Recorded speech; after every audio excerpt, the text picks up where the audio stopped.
Welcome back. We have a few more people just joining us. I will let them get let into the to the meeting. I said let in. We have 2 hours reserved for this afternoon session, and it's a limited session. We're talking about 3 things related to the LCE standard, as I understand. The revised authority. Secondly, the outline for the explanatory memorandum. And thirdly, our approach for outreach and the comprehensive approach that we're building to get robust input on any draft standard. So I think we're ready to go. I'll ask anyone if they have any other issues they'd like to have raised at this meeting. I see no hands. So Kai, over to you. Thank you, Tom. Good morning, good evening, or good afternoon, wherever time zone you might be in. I think it's still evening in the latest one, so probably not a morning for anyone right now. So it's Wednesday. It feels like it's been a long week already, but we still have some days to go. I think as Tom outlined, we'll first talk about the authority that you received and that we have received some comments on. So if you flip on to the next slide, Michelle, thank you. You see there, we brought the ship back. I think it feels like we're on the way, but we need to have your final push to make sure that we reach open sea and that we can sail freely again. So hopefully we can work together and free ourselves from any issues that we still may have. So we can go to the next one. So on the authority, you received last night or morning, depending on where you're at, you received an updated authority. I'll run through some of the highlight the changes that we did, or some of the changes that we've seen based on the comments we received that we may need. In a few areas, I will ask for your input on direction, as we received some suggestions that we might want to, we need a firm feedback on what to do, and then we'll see for the comments that are there. The final version of the authority you will get on Friday. I think with that, I will start walking through the authority. As I said, we have received a number of comments already on the updated version. Thanks very much for people sending through, and it's also very helpful for us when you do have things that you don't like, that you bring up suggestions on how it could be dealt, and that's I see that from the comments received that that is being done very much. There are, based on those comments I said, there are some things we'll highlight now, but there are also other things we will need to work a bit more on, like in certain areas, whose role in certain paragraphs, to make that more clear or not.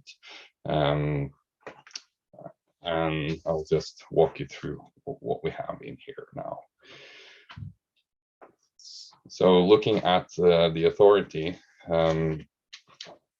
first you saw the removal of A1 was something that was removed, that we have had, was something that was highlighted from the board, that we had multiple places, so we could take it out. It's already in the preface, so that's gone. We still have we have some suggestions to make some of the wording more definitive. So we will work on that as well. That's similar on A2, where we have suggested is likely not to be sufficient. Some want that to be more definitive, so we'll look more into that. Looking at limitations of using the draft ISA,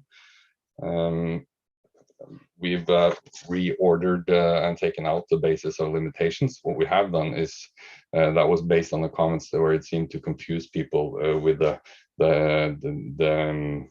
linkage to the specific restrictions and the qualitative characteristics. We haven't lost them, but we worked them into the relative section. So into specific restrictions, as I said, we have included here in A4, A5 is new, but based on some of what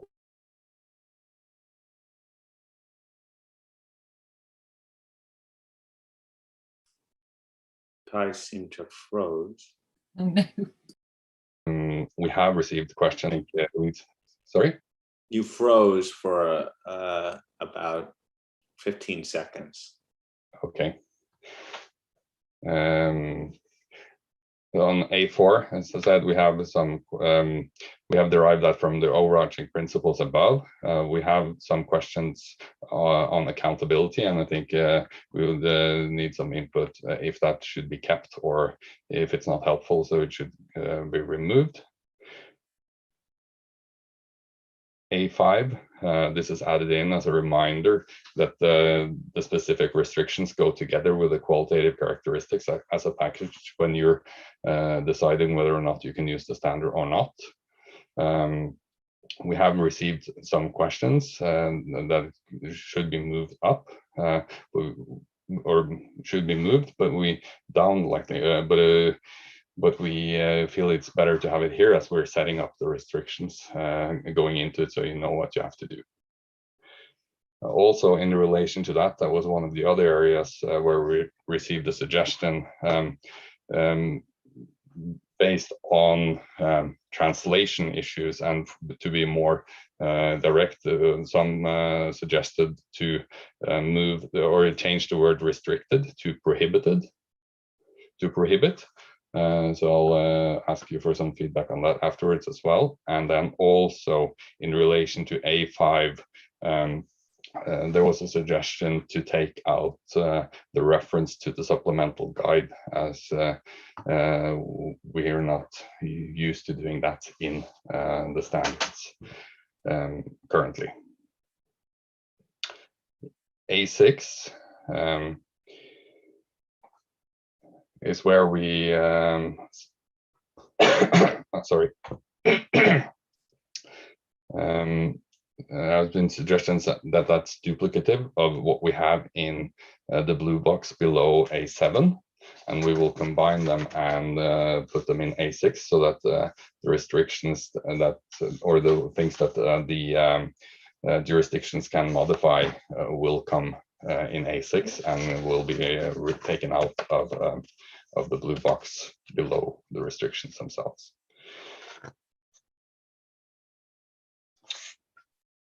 On A7, we did discuss, there were a comment there, yes, when we walked through this on if you should include how to address components.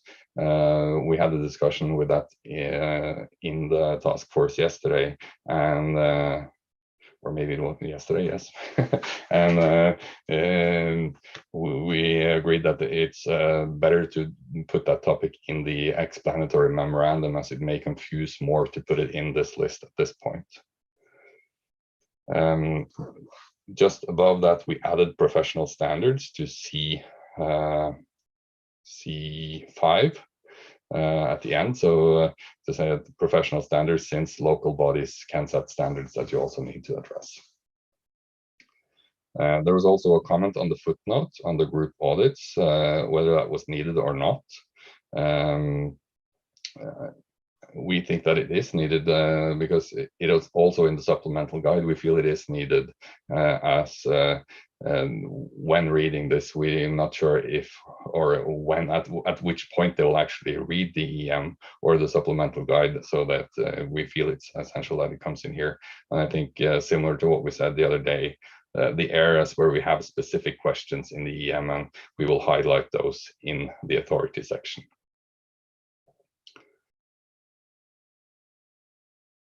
A8, firm policies and procedures. It seems like everything there is new. It's not really new. It was the wording that was previously in the supplemental guide, which we had received direction from board members that were clear language. It's similar to what was there before, but it seems to get the message across clearer. Qualitative characteristics, A9. there are still some concerns about the professional judgment in A9, with suggestions that it can be deleted. We will look at that paragraph to see if that can be further clarified.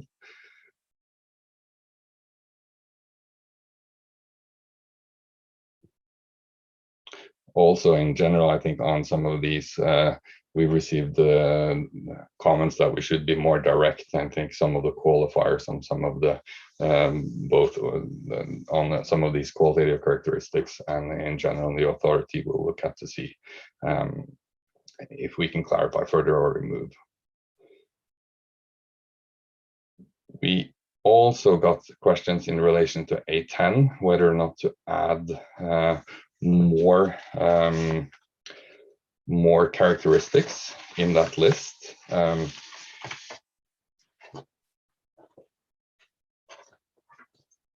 We did consider that with task force, and some of the questions, specific examples that come up, we do think are covered by the examples that we do have there, that they would be picked up by some of the characteristics that we already have. So not disregarding them, but we feel that it's better placed to be put in the explanatory memorandum, and or have questions on that in the explanatory memorandum if there should be further characteristics in that list, and that we may provide further detail on the characteristics in the supplemental guide.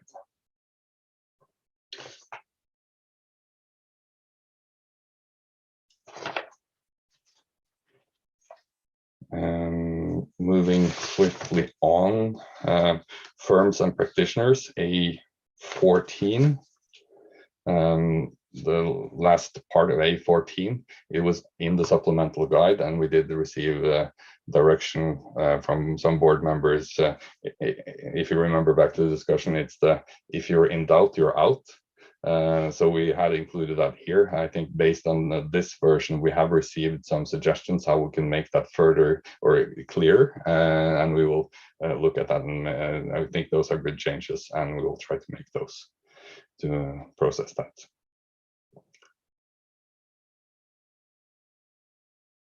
On A15, we added as part of firms' acceptance or continuance on an applicable audit, that is to make the link to the ISQM 1, that this is really the responsibility of the firm. We did also receive some comments on the order of the bullets in A15, which we'll fix. And then the last part, A16, was previously further up in the document, but it felt better to put it down here. It flowed better at that point. I think that was some of the big changes that we had, and some of the things that have come through on the comments that we received so far. Anything that I left out, Bev, that we need to add in? No. So I think with that, we should open or take it back to you, Tom, for comments on the revised authority. Okay. Would it be useful to take it as a whole or in part? How would you think is most useful for the task force?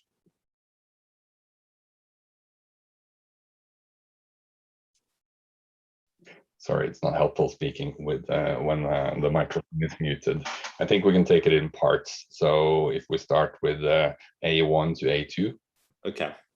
I just thought that would be the best way to deal with it. I just didn't want to confound you. Okay, we're going to deal with paragraphs A1 and A2 first. Josephine.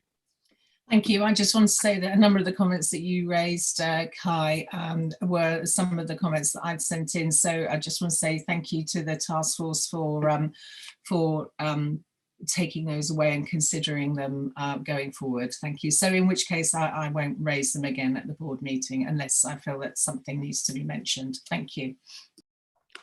Thank you. Diane?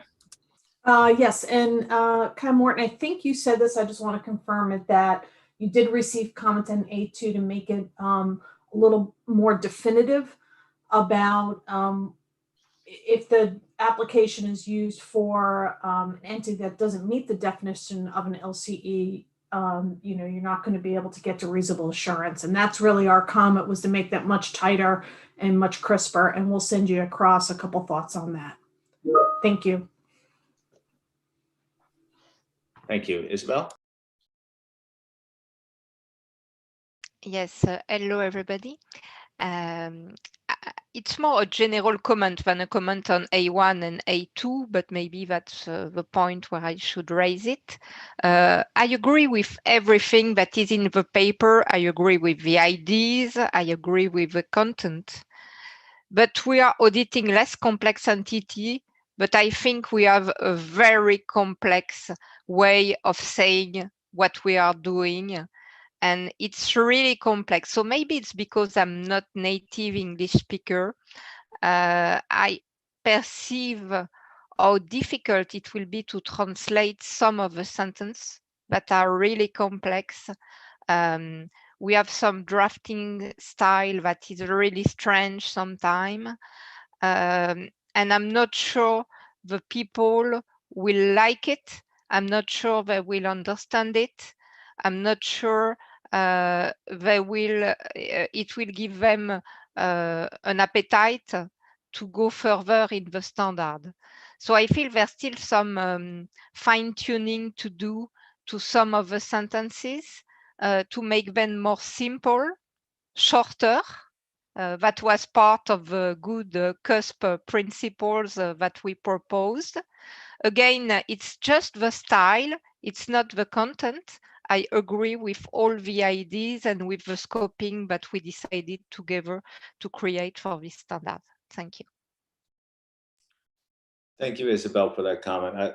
Just to say, I haven't read through the document myself. There were a couple of places that I think by being much more direct in our language, we will remove ambiguity, which actually will address some of the comments that I've already seen come in. I think the intent was not ambiguity, but sometimes if you just use simpler, more direct language, we could convey who's in and who's out much more clearly, and also deal with some of the concerns that have been raised by some members on the board too. So it's a really important point you made. Okay. Next section, should we go to Kai, or you want to respond to anything you heard? No, I think it's in line with what we've seen. We have received some structural changes, as what Isabel alluded to, some of that, so it may help you on some of it. I think the only thing where we would like more direction, I think, is on A2, the qualifier that Diane mentioned. I think some of the suggestions, I think, is likely not to be sufficient, is what we have there. I think one suggestion is not sufficient. Any thoughts relating to that? Is that the direction?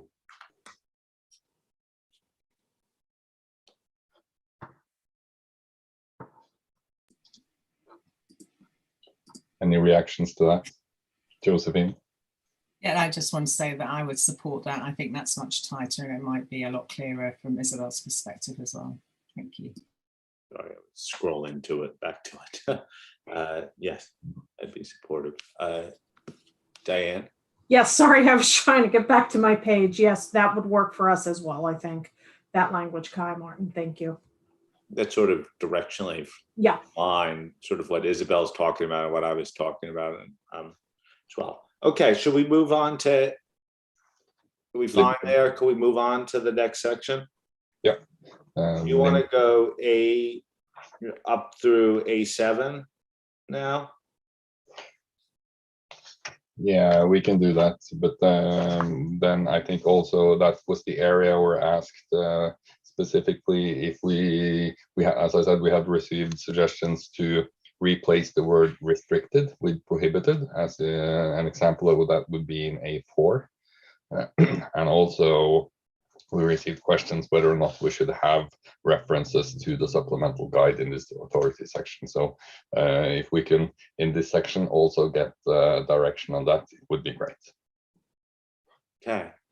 Any comments?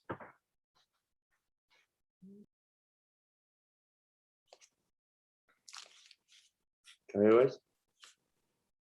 Good evening, and Kai, thanks for all the work to you and the task force. One of my comments you have mentioned, so I have only a brief comment which is left. It's a very brief comment to paragraph A3. In my view, the reference to the supplemental guidance in the paragraphs A3, A13, and A16 should be deleted, since under IAASB convention standards do not and should not refer to pronouncements of lesser authority. Yeah, that's all. Thanks. Okay, that was one of the points that Kai raised. Could I just get a sense? Yeah. Is the board, show of hands, or agrees with the deletion of references to the supplemental guidance? Or anyone object to the deletion of them? I just want to be efficient with our time. Okay, I don't see anyone who objects to that deletion. Am I reading the room right? The virtual room? No, I don't think so, Tom. Sorry, this is Ada. Oh, I didn't see it. I see now. I see that. No, that's the first time I've seen that. Okay, Ada, try away. Give an alternative point of view. No, I think the reference, the reliance on the supplemental guidance to be able to understand where when you're in or out, and I've mentioned this before earlier in the week, that in A10 and A11 at the moment, there's a fair number of relatively subjective criteria where I am hopeful that a further push on the supplemental guidance may provide some further clarity. You may remember that that is the area where I had my main concern. So I've said at that time as well, I think the information there is important. I questioned whether it shouldn't be in the standard. And if now the reference to the supplemental guidance is taken out, I think I'm afraid that practitioners are not going to touch it if they're not alerted to it. And that concerns me. I also note that Wendy, is your concern similar? Exactly the same. Billy, for practice, what's our practice in terms of referring to supplemental guidance within the standard? Yeah, I think, Tom, what we need to do here is, I think we need to appreciate the fact that we are doing a lot of things for the first time, and maybe a little bit different in this standard, because it's completely different from anything else we've done. We were mindful of this. If the board will remember, on one of the drafts, when we were talking about the definitions, we actually only referred to the glossary of terms. And in that situation, it created a problem, because the definitions are supposed to be authoritative, and the glossary is not an authoritative document. So you could run the risk of something changing without going through the due process. In this instance, I think we're in a little bit of a different situation. The supplemental guidance is non-authoritative. It does not impose or intend to impose any additional obligations. So we did give consideration to that, and I think based on that, we were comfortable that it's non-authoritative in nature. It does not create or intend to create any additional obligations. That nature of it will not change, and therefore we were comfortable to include it for the exact reason as Ada articulated. I think it is particularly relevant in this case to refer people to that additional guidance that's available. And it's probably a little bit what we did internally. It was a little bit of a cost-benefit analysis, and I think on balance, we felt that the benefits outweighed the risk. I have another way of stating this question. I think that's a good dichotomy there. And I know our traditional practice, But for anyone, will it be a fatal flaw if we continue to include the supplemental guidance in the material, recognizing the possible benefits that Edo and Wendy have mentioned? I don't see, Kai, you raised this point. Are you happy enough to have it in? Obviously, this is an ED. Would it be a fatal flaw to keep it in?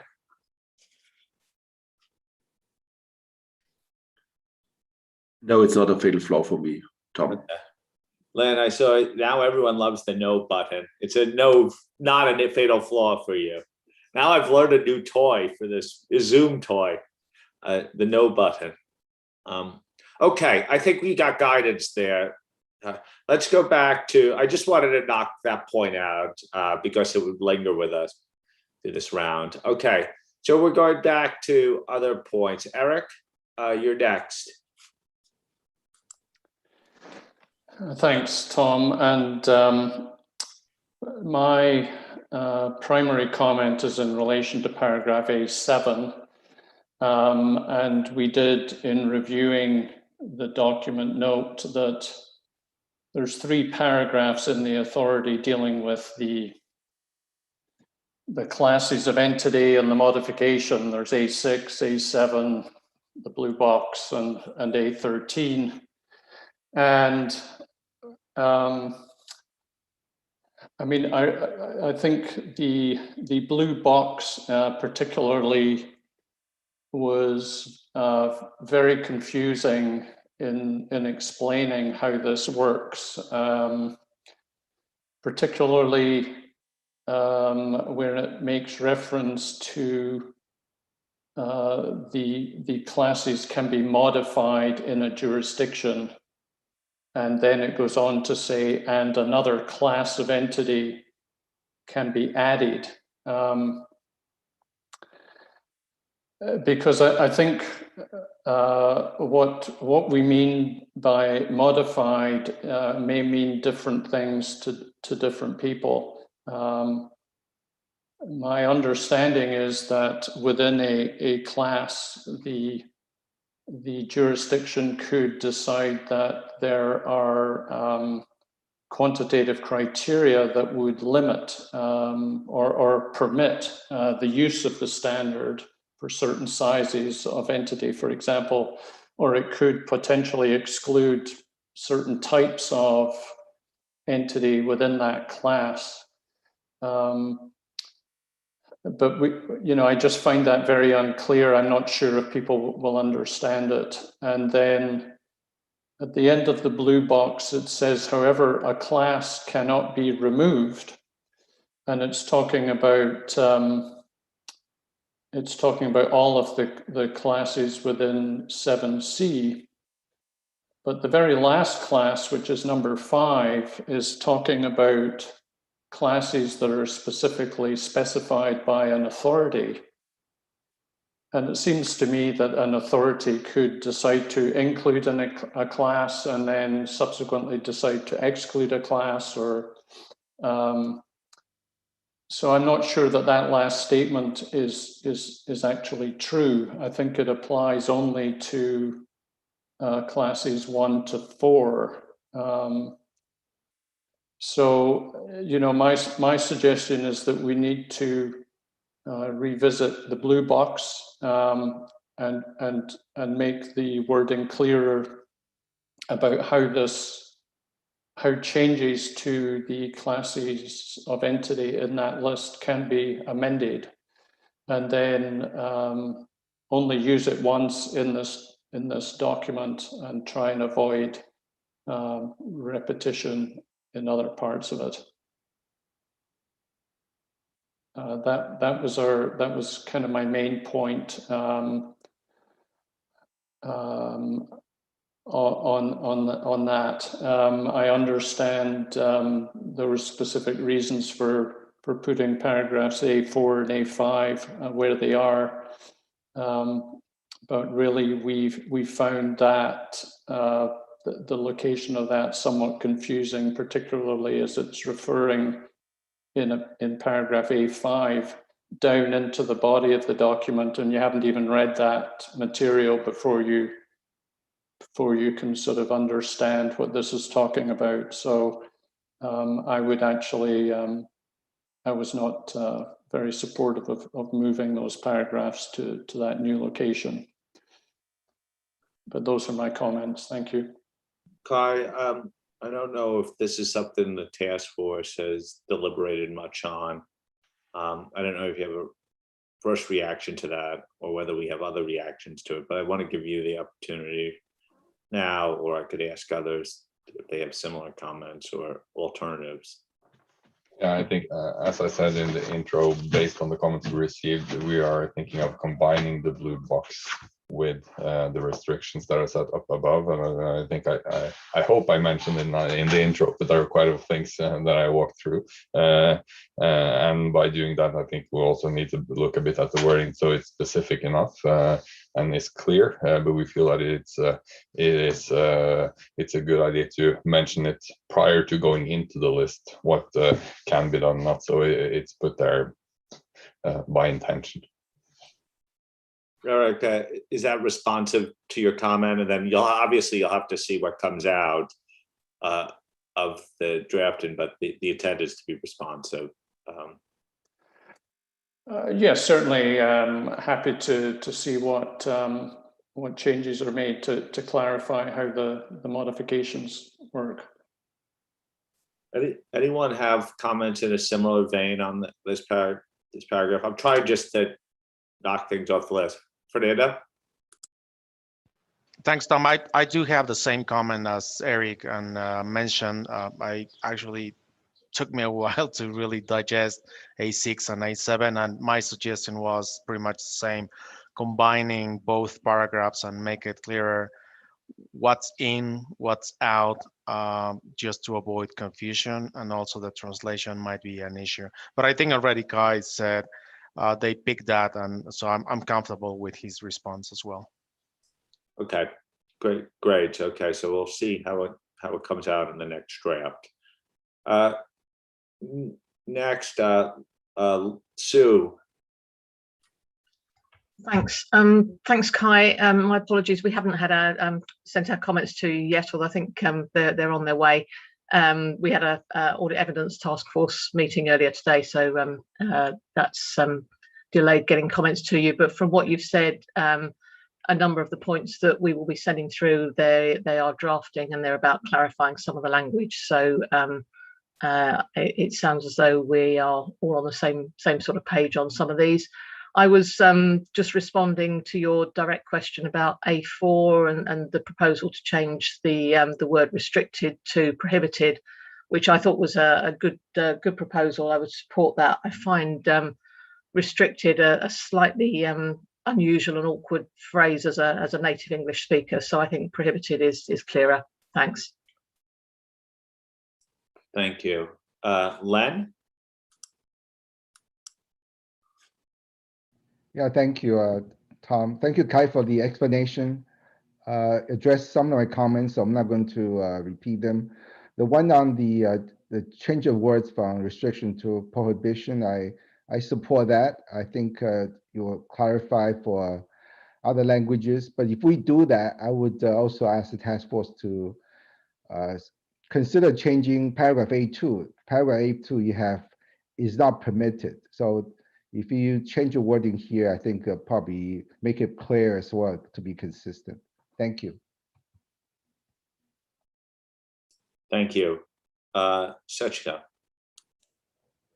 Thank you, Tom. I just raised my hand to clarify my comment on paragraph A4, Kai Morten.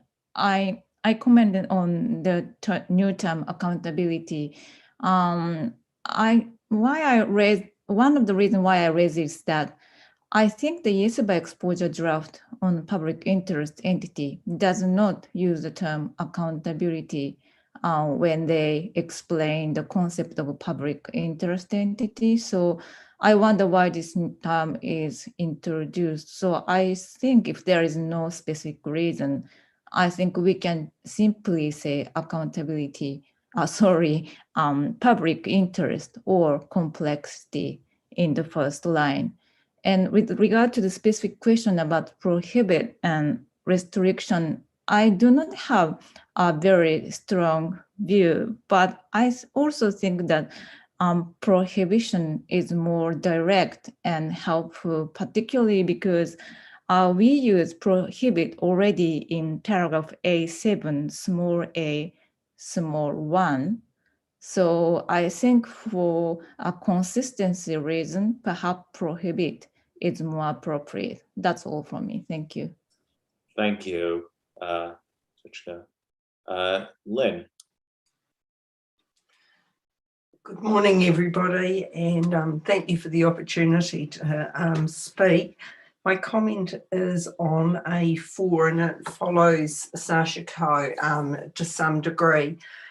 I had concerns about using the term intrinsic level of accountability because potentially and arguably that covers the entire public sector.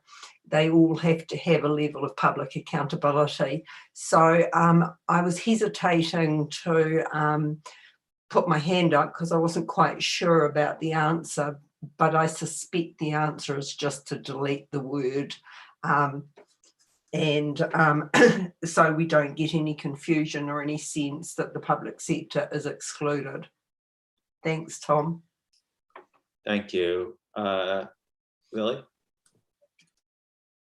Thank you, Tom. I think we just need some clear direction. Sorry, somebody put down my hand and I put okay, I'm not going to play with the buttons anymore. I take care of the hands. I can lower the hand. All right. So, Tom, I think it's important that we just get clear direction on A4 because we have been going to and fro a little bit on this point. The point we were trying to make is, remember previously, and it's actually in the strike out version of the old A5, we simply had entities that have public interest characteristics. When we looked at, when we turned the document, we thought that that was the only one of those 3 bullet points that were originally in A5 that weren't specifically linked to complexity. And why, because this is what we're talking about. And there is actually language in the supplemental guidance document in paragraph 7, and I appreciate that everybody might not have it open. So I'm just going to read what is in the supplemental guidance. So in the supplemental guidance, we say entities that have public interest characteristics, including as reflected in the expectations of regulators, users of financial statements, and other relevant stakeholders, could imply an intrinsic level of complexity in fact or appearance and have been excluded from the scope of the ISA for LCE. And that's the point we were trying to get at, but clearly not successfully. So I think the board needs to say, should we go back to just refer to public interest characteristics? Should we exclude is it the accountability concept that is tripping people up? And I think that's the first thing. And then the other thing is, are people comfortable that if we just stick to public interest characteristics, we don't have that link to complexity, which currently sits in the supplemental guidance. So we were just trying to elevate that to this document. So I think if we can just get direction on that. Lynn? I thought the words, Billy, that you read out from the supplemental guidance were more consistent with encompassing everything we're talking about than this set of words, because accountability is a very broad term. And I think it's, and particularly when you link it to an intrinsic level of accountability, because that's not about a high level of accountability. It's saying, do you have an element of accountability? So I thought the words, I think you're trying to get at more at public interest than public accountability. And these words have changed that whole emphasis into public accountability. So that would be my suggestion, is take more of the words that you read out into A4. Any reaction to what Lynn said or Billy's comments?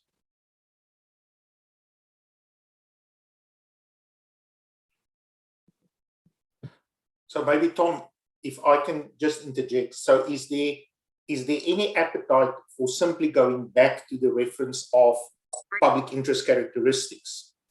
Or do the board members think it is important that we link it complexity, but rather use more of the wording that we currently have in the supplemental guidance? I see a few nods. Nodding for what, the latter or the former? For Let's the say latter. who's latter? For the latter. Using for the taking some language for the supplemental guidance is a good idea.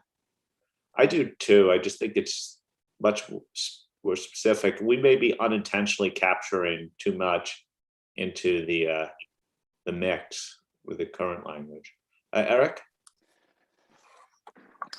And I support moving some of the supplementary guide into paragraph A4.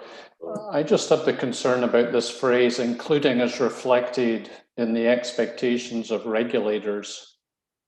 Like I don't really know what that means and whether,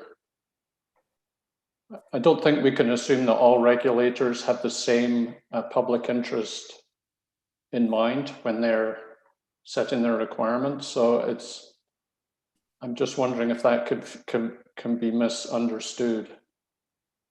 Yeah. So no, I just put that up for consideration as you look at the words.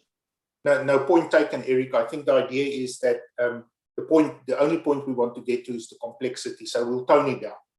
I take your point. Okay, so you got some guidances. Take some of the language for the supplemental guidance as a way forward here, as provided a clearer steer. Any other comments on paragraphs A3 through A7 now? I think the only other thing that we would just confirm with the board is, as I said, A5. Some members suggested moving A5 down. We wanted to have A5 above the list to say that even though if you're not specifically excluded, you still need to comply with the qualitative characteristics, so that if you start on the top and do the specific restrictions, that you don't think that you're home free by just doing that and stop reading at that point. So we wanted to set that up prior to going into the restrictions. So we did have some comments suggesting to move it down. So just for the sake of clarity, and not that we have to deal with that change the next round, is just we're happy that it is in the right place, or should we move it down? Isabel has her. Yes, I think it's important that we have it here, so quite up in the document, because if not, people believe that just because they are not excluded, they can use the LCE standard. And I noticed that when I presented the graph to diverse people in France, in Belgium, and in Africa, and they were jumping to the conclusion immediately, oh, I'm not restricted, so I can use that ISA for LCE. And I had to explain them that there was also another layer of qualitative characteristics to take into account, but they were not appearing on the graph as we had it at that time. So I believe it's very important that we say it from the beginning. Thank you. Glenn? Kai, you mentioned moving up is another option. Is that correct?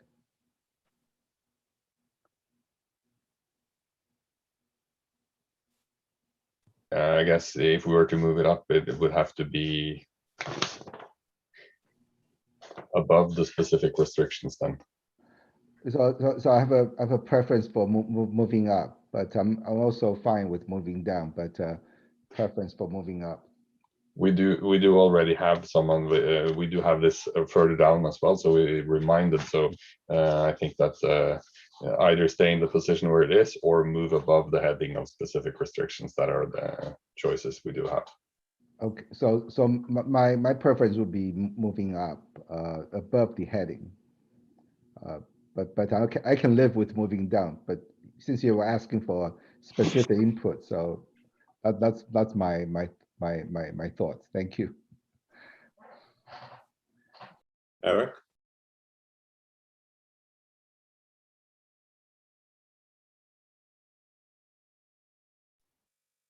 Personally, I thought that A1 brought out the point that Isabel was raising by identifying the specific restrictions and then the qualitative characteristics. So for me, it make more sense for that paragraph to be further down, but it's not a hill to die on for me.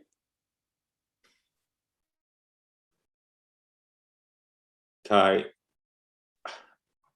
I think Josephine. Thank you. So in terms of the actual restrictions and explaining what one or one cannot do with these particular descriptions of entities that follow, I put forward, and I think all of that should be dealt with in one paragraph in what would be A6.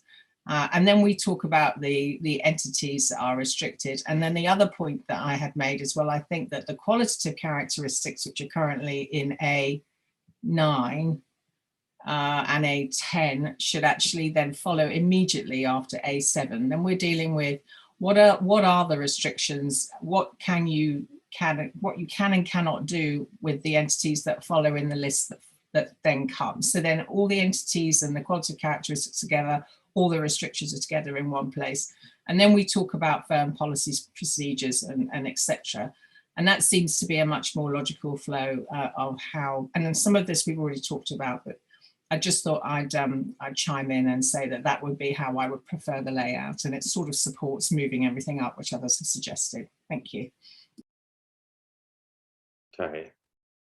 I think Kai, I'm going to turn back to you, but I think you need to gotten some suggestions about the flow without getting into severe drafting here in this meeting. I think, people are suggesting about moving it up. I think you need to take a look at the flow and bring us back with a proposal on Friday. Like, I think we're getting to the point of really tuning this and making sure that the flow goes as well as it can. That makes sense. Anyone have an alternative?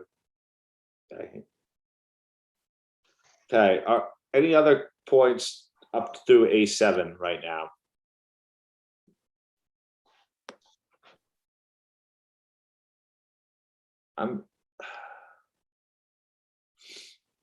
Okay. Which paragraphs do you want to deal with next? You want to go just A8 alone, or A8 through qualitative characteristics?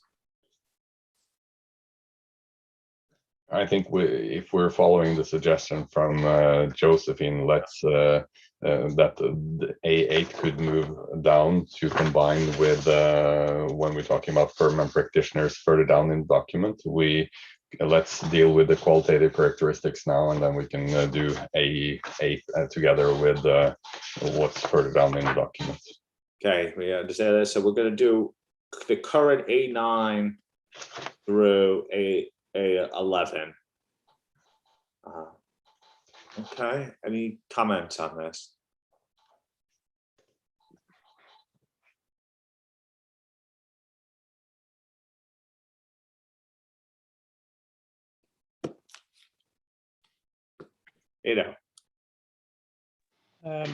Yes, and thank you, Tom. And let me first express my appreciation for the task force to turn the document around. I think I recognize a number of suggestions that have been taken forward, and I think the document reads better as a result of it. Notwithstanding the concerns that I expressed on Monday, those to a large extent still exists, and I guess I'm anxious to see what the task force will be doing to the supplemental guidance, where on Friday, and to be able to see whether I and moving indeed in the right direction. But I did want to acknowledge where of the progress that I do see that the task force has made. Thank you.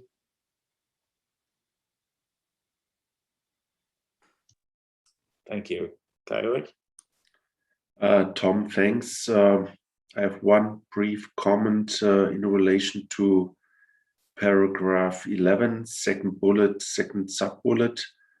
I would like to point out that joint ventures are not unusual entities or arrangements. Many LCEs, particularly in the construction industry, use simple joint ventures. For this reason, I recommend that the word complex be inserted prior to the term joint ventures. I think that would help. Thanks.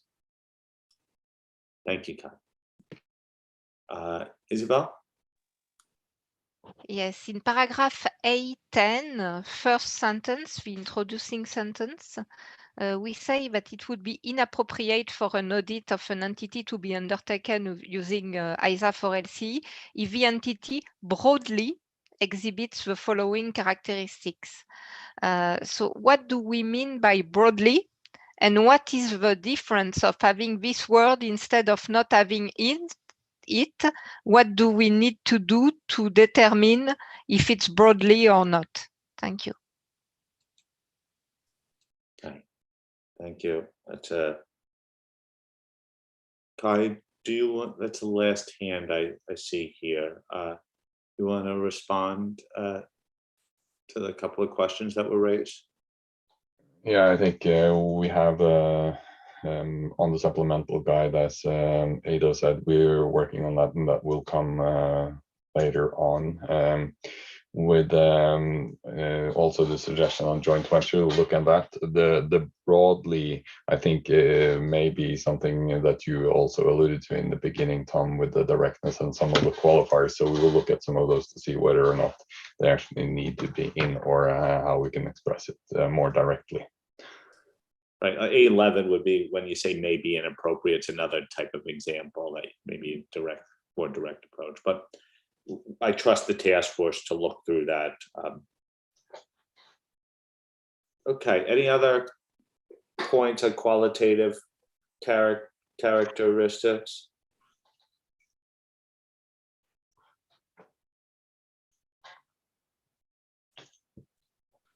Okay, should we go to A12 and A13 then? Does that make sense?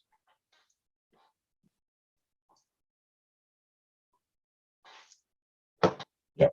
About the responsibilities of legislative authorities and relevant local bodies. Any comments there? I see none.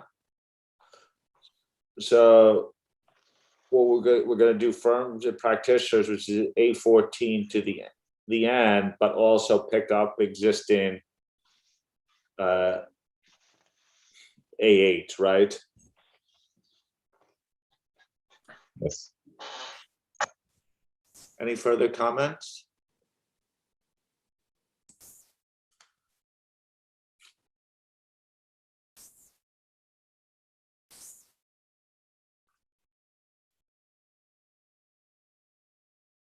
Okay. Isabel? In A15, first words, we say for specific engagements. I understand it as meaning at the level of an individual engagement, but I'm not sure I'm right. And if it's the case, I think for specific engagement may be misunderstood. Because it may be considered as referring to specific categories of engagements. Thank you. Okay. Ida? Yes, thank you, Tom. And I'm appreciative of the task force to insert the sentence, when in doubt, you're out. I, however, think that it's an important statement to make And I would suggest, given that it applies both to the firms as well as to the practitioner that needs to apply this, to put this in a separate paragraph. And I would suggest that it would be a separate paragraph in between what's currently A15 and A16. Thank you. Okay. Len? Yeah, Kai, just a suggestion to think about, but not, I don't have a view yet, but I think you said at the beginning, A14, 15, that section, there'll be some reference to ISQN1. Is that correct?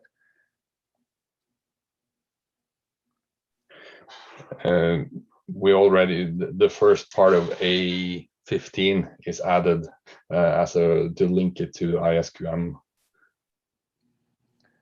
I think it's important to have some prominence or reference to the ISQN1, because I think it was Enron who mentioned a couple of days ago that practitioner firm my standard shopping, and I think ISQN1, the objective is high quality audit. I think some wording from ISQN1 or specific paragraph reference might help. And also when people comment on this section, I think it takes that issues away when you have more specific language from ISQN1.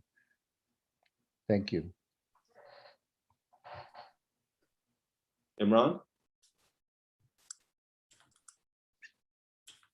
Thank you. First time I'm taking the floor, so good evening, everybody. Thank you, Kai Morton. My comments on Monday in writing were pretty late, and I apologize for that. I have, during the course of today, had an opportunity to offer the task force my comments again in writing, and in the interest of time, I haven't repeated all of them today. Perhaps like I heard Guido say earlier, I'm still looking forward to seeing how this evolves so that my more substantive comments still have an opportunity to be addressed. Strange as it may sound, I arrived here quite happy with how the structure of 2A had evolved, but I see that we certainly haven't taken other members of the board along with that, but that's the nature of standard setting. I guess we'll have another stab at the structure of this. There's been quite a lot of verbal comments, and I really didn't want to weigh in when I couldn't fully follow all the verbal comments you made in your introduction. So please forgive me that I've not offered some reaction to it. I think it will become clearer as we see the next printed version. I wanted to just add that there are several points that I've marked them very clearly in what I've submitted and really repeated comments that I made in the plenary on Monday, that they remain fatal issues for me.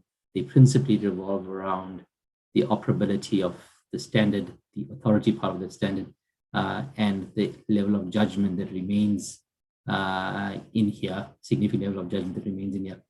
I want to point out just one new thing, and it became clearer as this became restructured, that we have two paragraphs, the one that we currently speaking about, A14, but also an earlier paragraph called A8, which begin with the words firms are responsible. And I really would like to be guided, Kai Morton, and I may really throw this back to the technical director through you, Chairman, as to what does that actually mean? If we say firms are responsible, is that a requirement? Or, as I seem to be reading this, it is trying to establish a requirement without actually saying you shall. And I may have to cast my mind back to a time when my former colleague from the UK, Merrick, on this board, in response to similar drafting on ISQM1, said to us, actually, that points to a missing requirement, and that we need to have a shall to describe where is this being established. And I went back to ISQM1, and possibly, and I may be wrong, that ISQM1 has those shalls in paragraphs 9 and 19, but those with a clearer recollection of that may want to have a look to understand what does this actually mean. How does one enforce a statement that says firms are responsible without actually writing it out as a requirement? But that was only the only new comment I wanted to add, and thought it would be appropriate to add it here in respect of A14. Thank you, Kai Morton. Okay. I guess some clarification on Imran's last point. You got a number of suggestions to consider in drafting, I believe, from now to the next draft as well. Kai, back to you, Philly, if you want to interject. Yeah, Willie, you can go ahead first if you like. Yes, thank you, Kai. So Imran, yes, we did see the comment, your offline comments as well. The thing that we were grappling with is that Part A is a statement of authority, and so we throughout this part we stayed away from using our normal construct of the requirements of shall. We've left it for parts 1 through parts 8. This is a statement of authority, so by its nature and its function, it is establishing the authority. But what we have done is throughout we've used present tense. So you'll know that normally when we don't want to imply an obligation, we won't use present tense. But this is a statement of authority. So in its function, it's trying to establish the authority, but we didn't want to conflate that with specific requirements in parts 1 to 8. And that's why we've decided to rather, because this is a statement of authority, we will rather use the present tense to indicate where there are existing responsibilities. Imran? Thanks, and I could see how the task force is grappling with precisely that issue. And I wanted to make the comparison between how the paragraphs I referenced are structured and how the paragraph A15 establishes the requirement by using the word is required, as opposed to the one that says firms are responsible. And there's a very, in my mind, an attempt by the task force in that area to establish the ownership and responsibility of the engagement partner. I read that as a requirement, but didn't read the lead-ins to those two paragraphs that I mentioned as having the same force. So maybe there's a need to triage that in some way. Those can be drafted in the same way, unless, of course, something else is intended.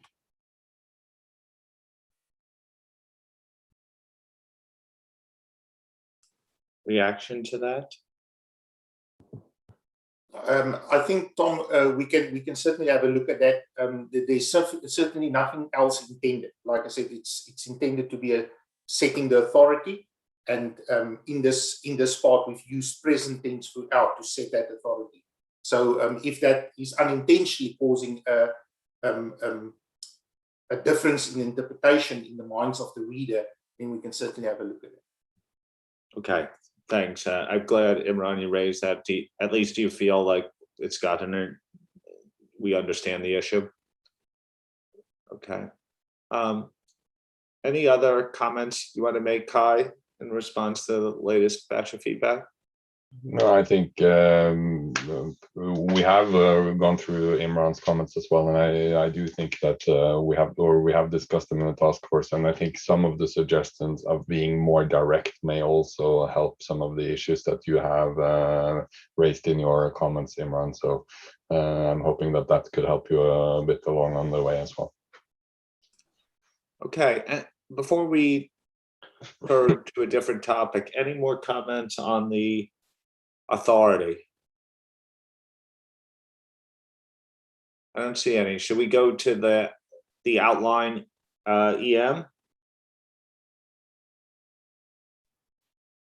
Yeah, so we can flip to the next slide. What I have here is just the highlights of the draft outline that you received last night. I don't intend or expect that to have detailed comments on that now. And we will show you later on also when to feed some of that comments back in. But I think that as we have outlined, we want to introduce the background of the project and the public interest issues related to it, describing the approach that we've taken developing, principles used, and how the development has gone about at a high level. And then here are some of the questions that we have, which we think are of importance on getting the input if the standard can and will be used.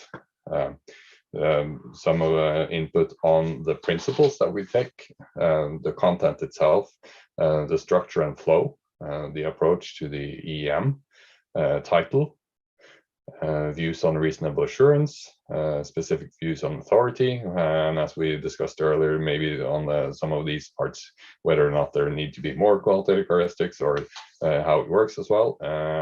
Remember that we discussed groups back in, I think it was May 10th. So we will bring that into the explanatory memorandum and then also include questions related to that, and also questions related to, as I said earlier today, on components, so that we have a clear view on that. Specific questions related to the proposed maintenance period, implementation and transition guide and challenge that are there, and other items that have been raised, some of them by the board in their comments, like reporting, supplement, conforming amendments, and so on. So that's a high level of the explanatory memorandum. I think together with the explanatory memorandum, we have highlighted that we wanted to talk about the outreach. So if we flip to the next slide, Bev will run us through some of the outreach plan. Thanks, Kai. I think the most important thing on this project really is to find out that people, A, can use the standard, and B, will use the standard. And we can do that through lots of different ways. I think it is a standard where we will be looking for input from perhaps stakeholders we don't ordinarily hear from. So I think we're going to have to make much more of an active effort to go out there and get this input. So first of all, looking at the stakeholder groups, they obviously are the usual suspects that we'll get output from. We'll get a lot of the similar people responding to our consultation, in particular practitioners, but perhaps not all practitioners. So this is being written for practitioners that probably don't partake generally in the standard setting process. So we have to think more about what we can do. But more importantly, from practitioners, because we will likely hear from them, we really need to get to users. So we really need to think about people who are going to get the financial report, and will they be okay and value that financial report the same way as they would value an ISA report, and they would be okay with it. We also obviously need to speak to regulators and audit oversight bodies. Obviously, they'll have a slightly different perspective, but a really important one for us as we move forward. So we will be thinking about all of these different groups. We're working together with communications at IFAC to try and think about some of the ways that we can do it. So the first thing that we intend to do is we intend to translate both the ED and the explanatory memorandum into other languages. At this point, we're looking at Spanish and French. IFAC may do it into other languages. We're working with them. Obviously, we need to work out what the costs are and work with others to get them translated. So when we publish, shortly after we publish, there will be the ED and the EM in different languages. We will also at the same time be putting up a video explaining the standard and sort of how we've got to the process. And Isabel and Fernando, luckily today, have kindly agreed to help us to agree to help us with that. So there will be an English and a Spanish and a French one. We will also be using our usual social media sort of outreach. We'll be thinking of things through the IFAC website, thinking of things that perhaps Tom can do, bylines, those kinds of things. And we also, at the moment, we've started some conversations with IFAC to talk about regional webinars. I think they're doing some of those regional webinars on for quality management, and they seem to be going very well. They're getting into regions perhaps that, again, we haven't ordinarily spoken to. So we're working with them about what we can do in relation to perhaps webinars or roundtables, those kinds of things, to try and get some of this input that we're looking for that from people that perhaps wouldn't necessarily write us a letter.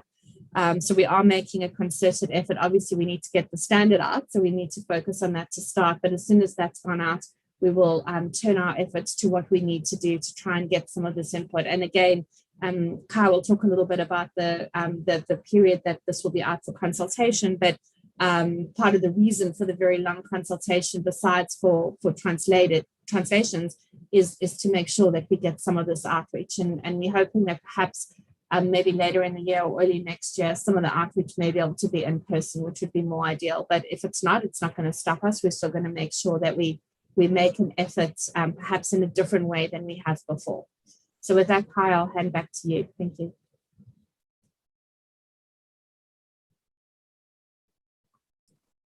Kai, you're on mute. That's a good thing to remember. I think then thanks, Bev, for giving a good running through the outreach plan. I think then we can move on to the next slide so that we can open for initial views. I think, or remember here also that you can provide offline comments. We have a slide later on indicating what's coming to you and when we need to get comments back. We hope to get your initial or ask for feedback by Wednesday next week, so that we have time to draft the complete EM with the questions.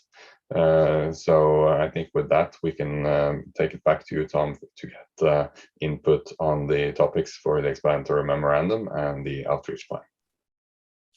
I've just learned that I have some assignments as a result of this. I haven't been asked to give a video for those who only understand New Jersey accents, but if that's necessary, I'm up for that as well. Any comments on the topics? I guess really what you're looking for the explanatory memorandum is the completeness of topics as we've picked up throughout our discussions over the last couple months. And secondly, ideas as it relates to outreach to make sure that we're targeting a sufficiently broad stakeholder group in ways that they're likely to not perceive barriers to respond. Diane. Thanks, Tom. And what I'll do, Kai Morton, is I'll send you over some comments. Some of it was just, and I know this is an outline, so I don't want to pick on the words too much, but some of them are just clarifications. There were a couple key concepts that I just wanted not to lose sight of. One of it was dealt with the essential explanatory material. And I know we talk about it, but I do think an important element is that when we went from the full set of ISAs, we did go to the application material and we did skinny that down, so to speak, to create that EEM. And I do think it's an important concept to talk about why that was done and what was the background around doing that. So I think maybe just some additional context on the EEM. The other one, probably not a surprise to you, which is the infamous mapping. And again, I think, again, to be clear, as this goes out, an important concept is going to be what was the mapping exercise and what was the decisions that everybody went through to evaluate what was going to come over to the LCE standard. I know in here you talk about in one of the sections, providing examples. This is in the proportionality section, paragraph 21, examples. And I think you may need to go a little bit further than examples and actually be a little bit more crystal in terms of what elements of the ISAs didn't come over. So I'll just ask you to consider that. And then I think one of the other key items is going to be, this whole standalone concept. We've talked a lot about the standalone concept, and I think back underneath section 4, the request for comments, I think would be helpful to get perspectives on it. Do respondents really believe the standard is truly standalone and can be operationalized in that fashion? So I would suggest we add that. And then, as I mentioned, I've got a couple of other questions or clarifications. Again, just maybe some of the words used in the outline, and I'll send that over to you. But I did want to just raise those 3 points. Thank you. Thank you, Diane. Eric? Thanks, Tom. And Kai, I think it's a very comprehensive explanatory memorandum. It covers a lot of stuff that I expected and even more. So I think that's really good. And the outreach program also, I think the objectives seem very appropriate for the nature of this standard.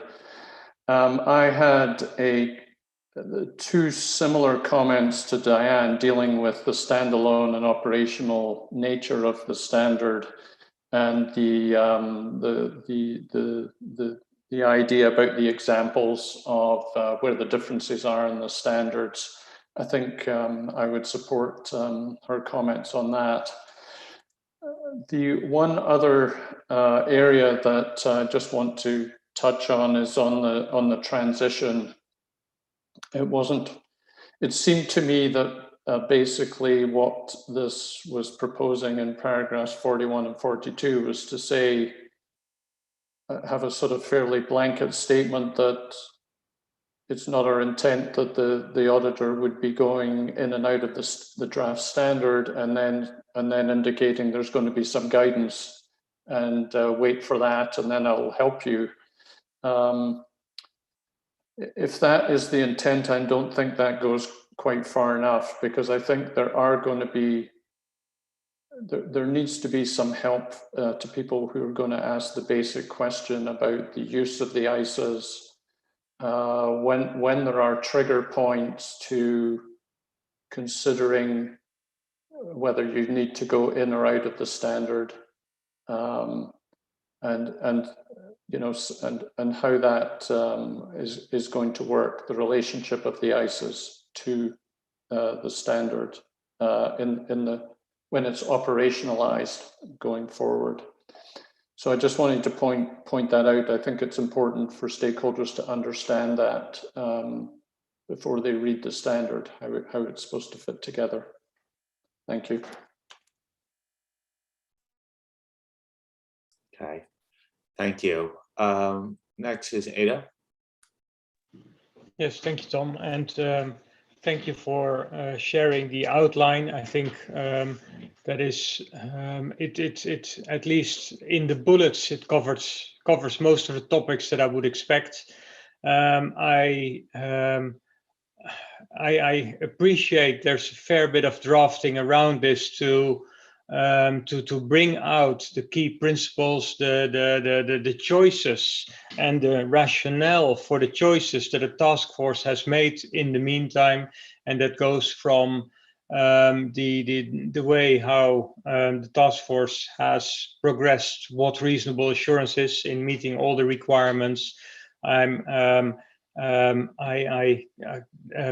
with Diane as to the explanatory material, but also I guess I would expect a fair bit of explanation how also without or with a significant reduction of the explanatory material or the application material from the full ISAs, this will still lead to consistent understanding and application of the requirements.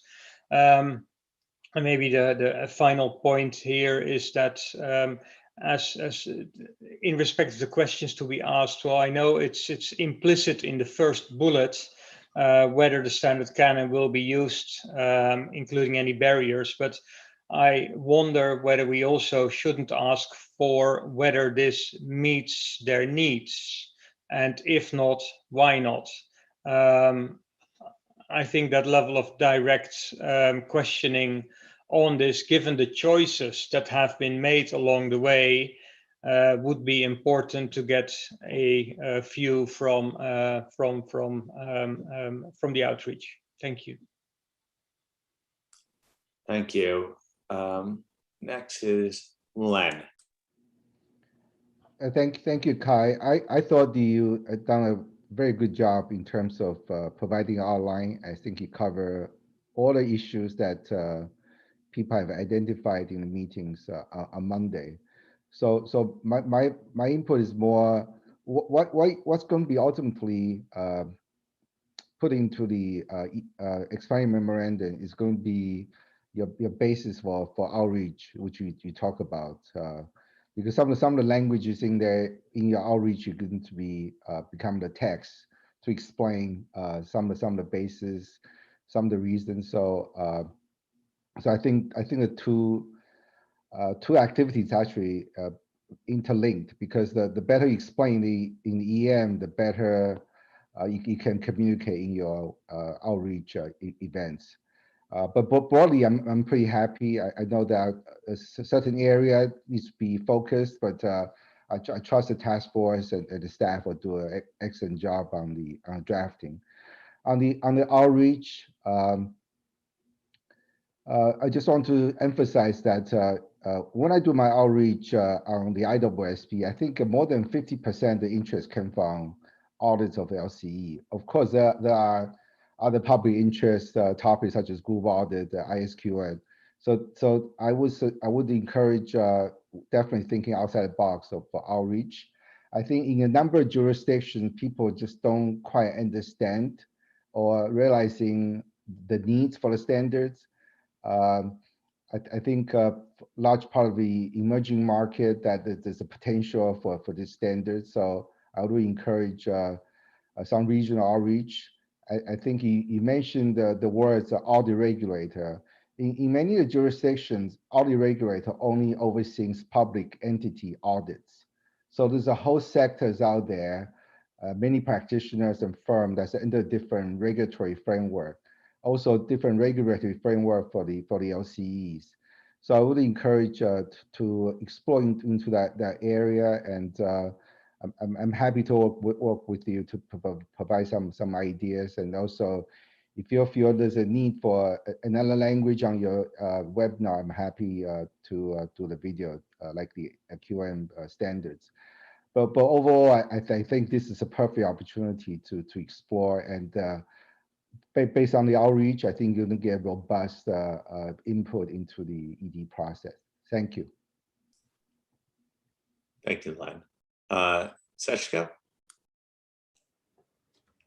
Thank you. First of all, thank you also for sharing this very comprehensive outline. I have two thoughts. Perhaps it would be also very helpful to be included in the explanatory memorandum.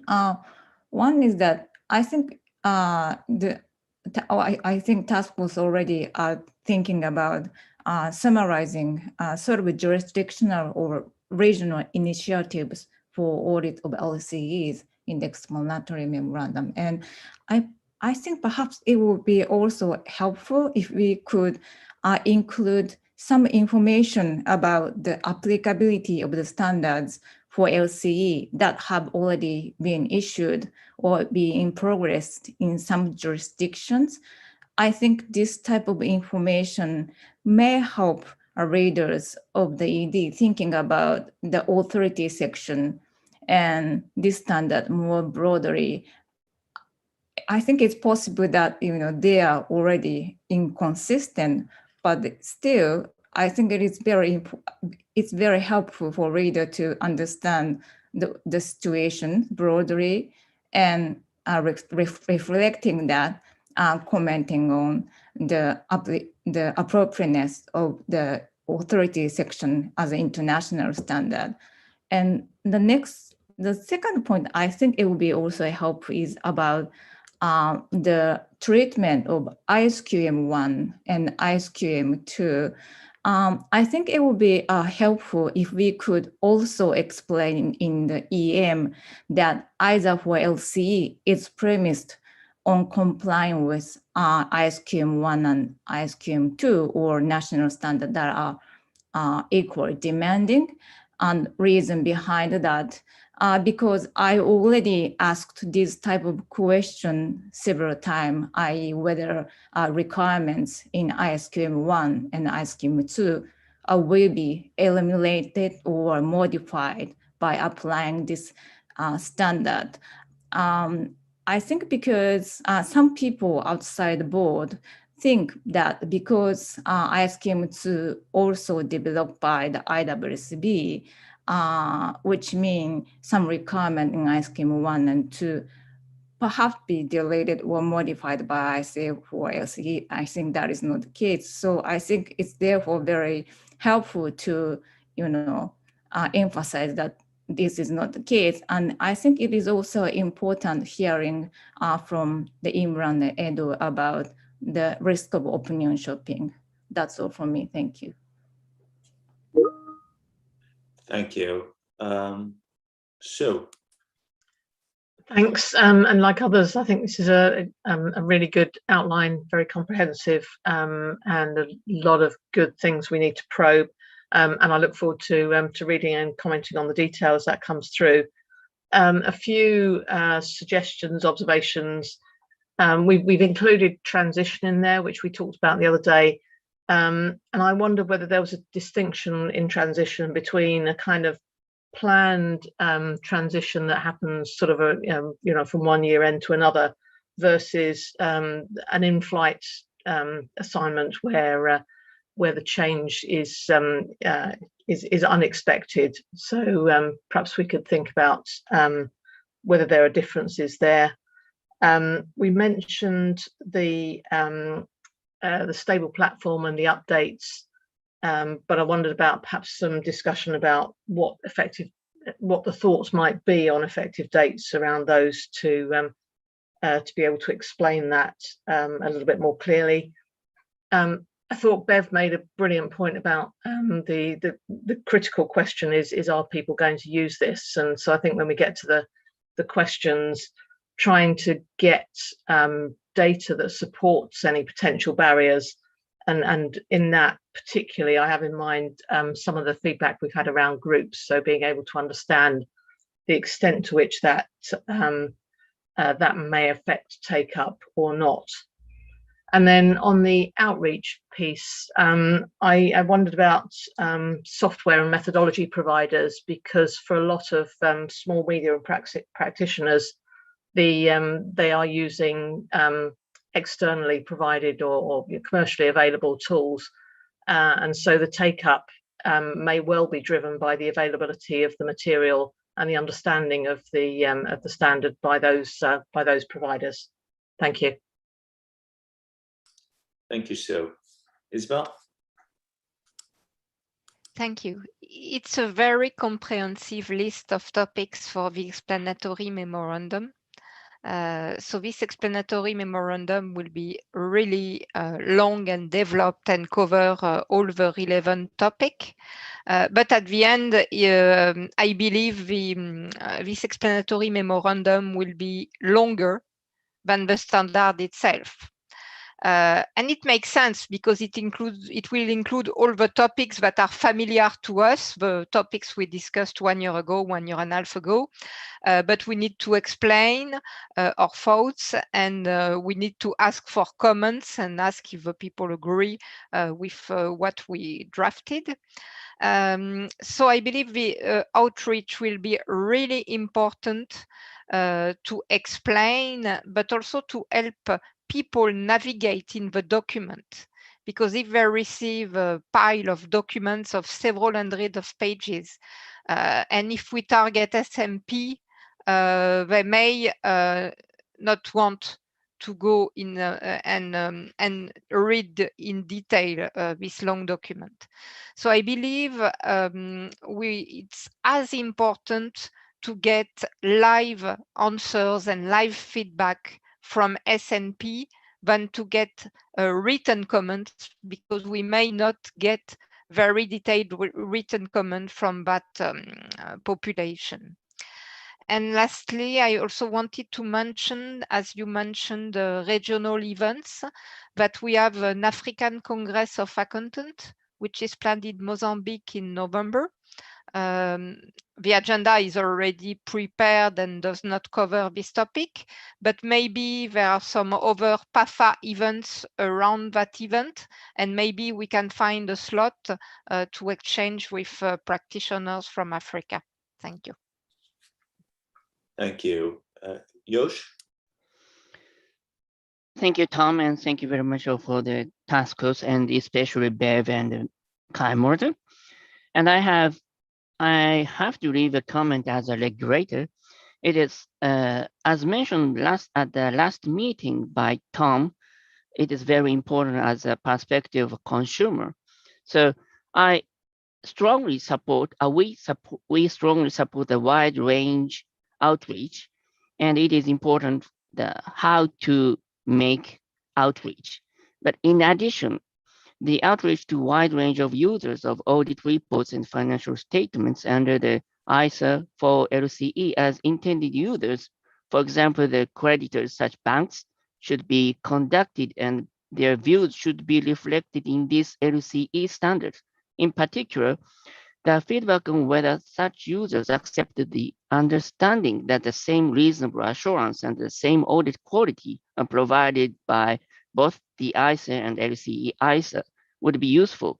In addition, the outreach should be made to academia and regulators on same subjects, I think. And explanatory memorandum about that, the task force should consider including a specific explanation as to whether or not both ISA and LCE ISA provide the same reasonable assurance and the same audit quality. It seems that the most important situation to avoid is that the two audit standards will result in two different qualities, thereby decreasing the audit quality as a whole and decreasing the reputation of the overall audit. It is most important for us as a regulator. Thank you. That's all. Thank you. Jim? Thanks, Tom. And I just want to mention for the outreach, of course, the public sector could be significant users of LCE. So INTOSI or some other organization would be important to include in the outreach like that. Yeah, on that one, I'm sorry, I forgot to add that in, but because we've got our conference in November, so we'll be going to that and adding extra time on. Thank you. James?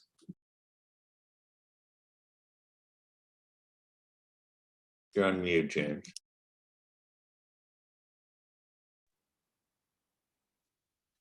Thank you. Excellent work.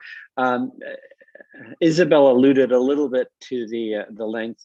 Maybe I'd just encourage, because I do understand it's a capturing of the content right now, but the structure is very linear, and there are a lot of different topics, and there's a lot of varieties. I just encourage whether you'd be able to think about how you might be grouping the particular issues, and I think it's quite important for the navigability and for users to digest it is not necessarily from A through Z and then a list of questions, but there is some natural groupings. If I start at the top level, it's architecture and design and positioning. And those are the bigger issues around reasonable assurance, authority, labeling. It's the positioning of the standard. You then have a group of issues that are dealing with content. So drafting style, the inclusion of groups or not, estimates, etc. The middle piece. Then there is a group of issues that dealing with interactions with the other standards, with the supporting material, with maintenance. And as you move that through, what you may find is that you're able to group like thoughts and issues together, and that may assist readers in digesting and providing those comments. So I just maybe caution against a linear structure. And finding ways that help draw out like topics and themes, perhaps categories, in order to help assist, I think, navigating and responding in a logical and sort of orderly manner. Thanks, James. Lots of good input. And I think we've got topics, pretty much people think we got the right topics in. Some suggestions on how it's written, a few additions along the way. I guess the one big issue that keeps it coming up is transition. I just think we need to manage expectations a little bit about what will be in the document. I don't think there will be a whole transition guide of the document, partly precisely for Isabel's question. It will be to overwhelm the document. But we have to make sure that we explain the transition issues enough that we get input. It's not dissimilar to a little bit of the group audit discussion as well, enough to get the right type of input. But I just want to manage some expectations that if I'm in the task force, and that won't be a full transition guide by any stretch of in this go. Is that right, Kai? I know there's some concern there. Yeah, that is exactly correct. I think when we discussed this item earlier in the week as well, we said that we will not create a transition guide at this point. We will explain some topics on that, and I think we may include some more detail around standards that have not been included, so that you better can see how this would work. But it's a full transition guide. There is no chance we can develop at this point, and it's not. I don't think it's necessarily needed for the ED or the ED. So I think people will get full sight of obviously the EM too, as we showed yesterday in the board meeting. Yep. I think there is one more hand there. Wendy just raised her hand. Wendy? Oops. I just wanted to clarify my point on transition, which I sent in on a document. I was wondering whether or not, and I don't know if it's in the supplemental guidance, I didn't have a chance to look, but I'm wondering if we want to indicate that transition in and out as a routine is not expected. You know, the transition guidance itself is how you go in and out, but I felt that a characteristic that you might not want to have in considering whether something qualifies for ISA for LCE or not is not the concept of an entity. 1 year they qualify, 1 year they don't, so they consistently go back and forth. I just want to clarify that. Thank you. See Bev, Amy, and Kai nodding their head. So I think the point was understood. Yeah. Okay, anyone else? Kai, you want to come back in? Yeah, sorry. Yeah, I think someone also alluded to software providers on our reference group. We actually had both Inflow and Caseware being on that group, so they are aware of what we're doing and very much following that. So I expect also them to be responding to some of to the ED. So I think also on the volume, as you said, Isabel, I think there will be some volume in the papers, but that is also why we need to have the outreach to get to the people that we don't think necessarily pick up and read all the pages, so we in a way help them in and can get their feedback as well. Okay. Any other comments on the explanatory memorandum or outreach? Obviously, this is the outreach thing. It will be a move in target a little bit. We certainly will depend upon each of you to suggest people we should reach out to, and also to participate in gathering research and advising us along the way. This will be a consultation like no other that we've done before. Okay, Kai, any closing remarks you want to make in terms of the LCE project? I think let's flip to the next slide so I can take you to the next steps. I think in this slide shows at the left-hand side, we show you what we will send or when we will send the things to you, and we indicated also then in the right-hand side when we want final comments back. As you see, the first thing here is on Friday, you'll get the revised draft standard, conforming amendments to a preface and the definitions. Based on the comments received, and we had the discussion yesterday around the reporting, the standard that comes on Friday may not include the reporting part, and that may come or a bit later than the other. So we may divide it into two, so to get so that we actually get time to work through it and get it through you. We will have the supplements on the authority and reporting on over the weekend. And then Sunday, we will have the consultation sessions that some of you have already signed up on.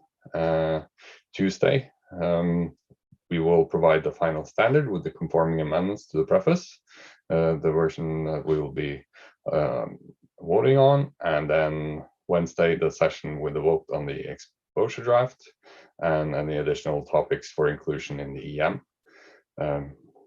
as you see, then we move on to July 6th. We will provide you with a revised draft of the EM, and you will get a bit over a week there to provide comments on the EM itself and the questions. So the deadline for the comments on the EM will be July 14th. One ask I would like to get from the board is that there is quite a lot to get through. We get comments in different ways. Some of you do get them in or deleting or suggesting wording directly in the document itself. To be able to manage the comments coming through on the different version, it would be very helpful if we could get them in the comments, that you use the comment function in Word, and that is very much easier for us to collaborate and get all the comments in the same place. It starts getting hard to collaborate all the comments. If someone is suggesting a change in the Word and someone else deletes it, and we try to combine it, it becomes really hard to see all the changes and to be able to manage all that suggestion. So if you please could use the comment function. If you're then suggesting wording, put that in the comment box itself. That would be very helpful for us walking through the final steps of this standard.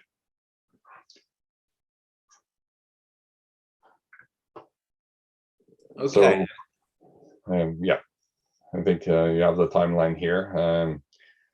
Any questions?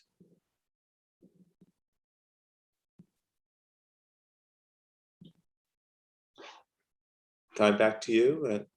Anything that I should provide further detail on, Bev, that you think we need to clarify further? No. I think then that was what we had planned for today. Seems like we're able to finalize a bit prior to the 2-hour session. Mindful that you haven't had a break either, so we're almost at break even, I guess. Again, if you have any additional comments on the outline of the EM, very helpful to get them in. And as I said, by Wednesday next week as well, to be able to revise the draft EM. I see that we already have gotten quite a few during the session and prior to the session. So that's very helpful. Okay. But then we have some work left to do to update, to revise the term standard and get that to you on Friday. And as I said, we will get it to you on Friday, but it may come in 2 parts. That the reporting part may come a bit later on Friday. Okay. So back to you, Tom. Thank you. Any comments, reflections from anyone? I'll ask Michael and Jim from the PIOB and CAG perspective if they have any observations. I would just say excellent progress. Lots of good suggestions came through today, even on the explanatory memorandum, which will be quite comprehensive, certainly. And I think very helpful to stakeholders in understanding what the board has done and why it's done that in putting this all together.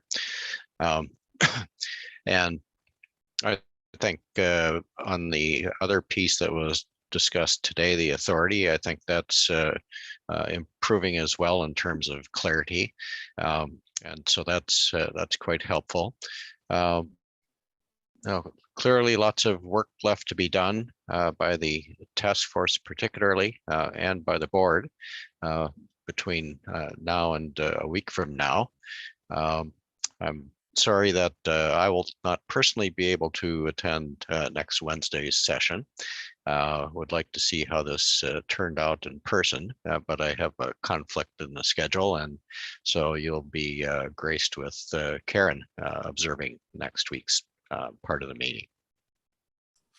Thank you, Michael. Jim, Jonathan? Thanks, Tom. And I think the board's gone a long way to addressing some of the feedback that the CAG had previously given. It seems like it's really starting to shape up.